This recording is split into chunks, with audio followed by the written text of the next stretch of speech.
Welcome back. સમાચારો તરફ આગળ વાત કરીએ રાજકોટની। રાજકોટમાં ટ્રાફિક વોર્ડન દ્વારા દાદાગીરી બતાવવામાં આવી છે। કાલાવડ રોડ પર ટ્રાફિક વોર્ડને રિક્ષા ચાલકને લાફો માર્યો છે।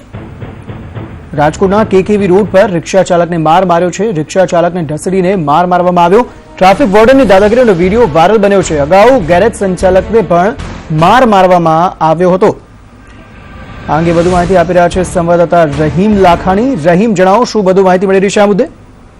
જે રીતના રાજકોટમાં ટ્રાફિક ઓર્ડરની એક દાદાગીરીઓ પ્રકાશમાં આવતી જાય છે। રાજકોટમાં જો વાત કરીએ તો અગાઉ એસટી બસના ડ્રાઈવરને પણ આ જ રીતના માર મારવામાં આવી ચૂક્યો છે। રાજકોટના જે લોધાવડ ચોક છે ત્યાં ગેરેજ સંચાલકનો માર મારવામાં આવી ચૂક્યો છે।